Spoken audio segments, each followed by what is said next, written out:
Well, he says, you know, it's written all over your face. You're afraid of going to a seance. But he says, I know you. He says, you're going to come. And then he started telling me how brave I was when I was aboard ship, you know, different things. He says, you're not the same man, you're changed. You're chicken.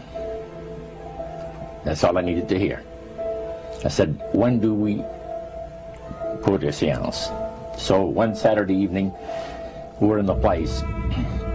It was the very first time. Very beautiful place. The medium was a lady.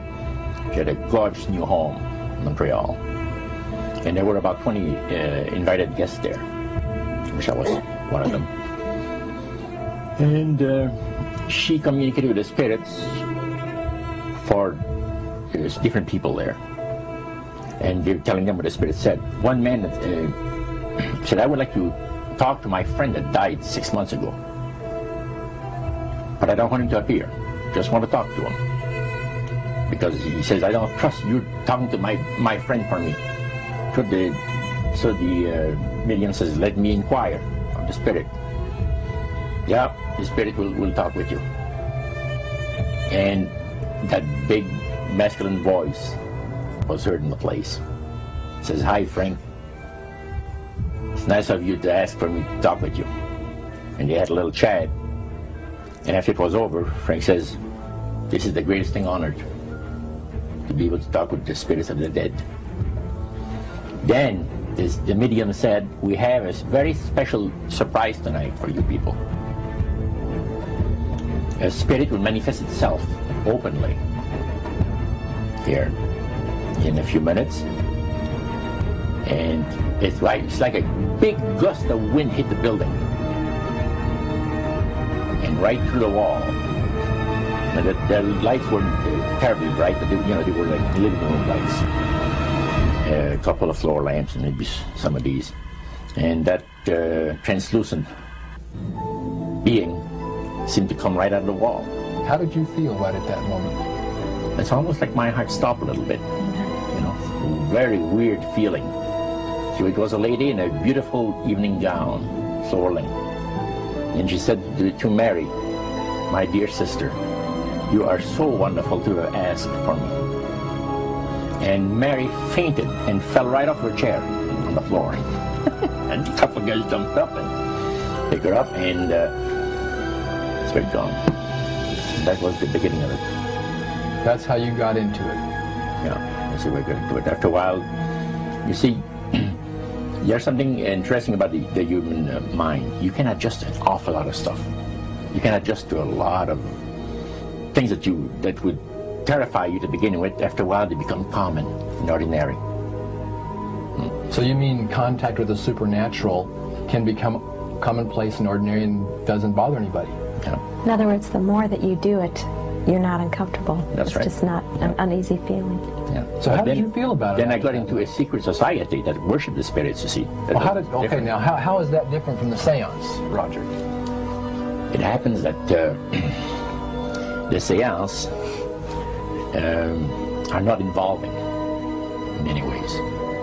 But when you get into a secret society of spirit worshippers, then, and especially when you're invited there by the direction of the higher-ups in the spirit world, you never get out of there alive. And it's exactly what my friend and I were up against. We didn't know anything about. And there was a very, very popular big band leader. Jazz musician? Band, yeah, very famous. And one night we went to one of these seances, and he was with his wife. So Roger, you're at this restaurant. What happened? We sat there, and we had our favorite alcoholic beverages, you know. And as we talked, the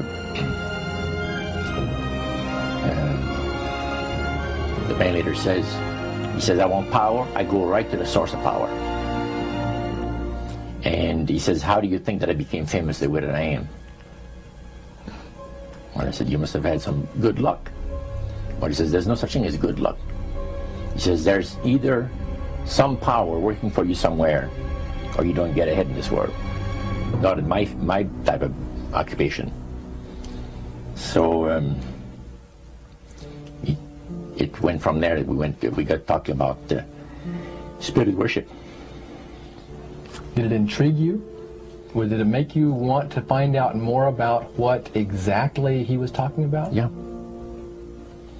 So he said the supposed spirits of the dead that you're talking with are demon spirits. They're fallen angels. They're beautiful beings. Just set it out, just like that. Oh yeah. It didn't make you uneasy when he said they were... Well, you know, it shocked you a little bit, you know, something that you first hear mentioned to you. He said, you guys have got a great future ahead of you. Because we've been told, the high priest of our society, secret society, has been told that the master has very special plans for you two. Now, what did he mean by the master? Satan. And we were interested to hear more about it. And he told us, he says, look, we worship spirits. We worship Lucifer and all his angels. They're just as beautiful as they did before they were cast out of heaven. He says there was a misunderstanding in the whole thing. He says among the inhabitants of the galaxies. And he says our master was misunderstood. And God did not bear with him like he does with people that make mistakes today. So we're in a warfare, good against evil. And we happen to be the evil ones, but we're not that bad. He says, I look at this business between the forces of good and evil. He says, you believe in one person believes in God, and everyone believes in Lucifer. It's like politics. So the great controversy is real. And you've heard someone talk about it that's on the other side. And to these people, they are sold to the fact that Christ will not return to this planet with power and great glory. He's going to abdicate all claims to the planet, because the high priest once said that Christ will abdicate all claims to the planet because he knows that it is lawfully and rightfully Satan's. And at that time, he says, so the priest says, well, now, he says, for those of you that are new, let me tell you that this is the most feasible way, he says, to please the spirits. It's to deride Christ and his people, you know, and his church and all that. So they sing out of Christian hymnals. They didn't sing Christian words to the hymns, however. Well, they changed a lot of them. Yeah. Not It's a form of blasphemy. Yeah. Such as you see today in the rock music world. You see the entertainers, they have these crosses. The ladies got earrings, crosses.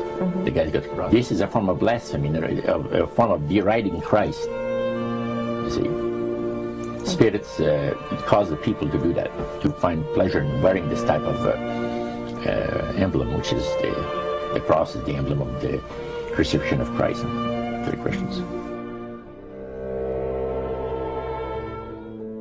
Better to reign in hell than serve in heaven, is that it? Why not? I'm here on the ground with my nose in it since the whole thing began. I've nurtured every sensation man has been inspired to have. I cared about what he wanted, and I never judged him. Why? Because I never rejected him, in spite of all his imperfections. I'm a fan of man! I'm a humanist. Maybe the last humanist. Who, in their right mind, Kevin, could possibly deny the 20th century was entirely mine?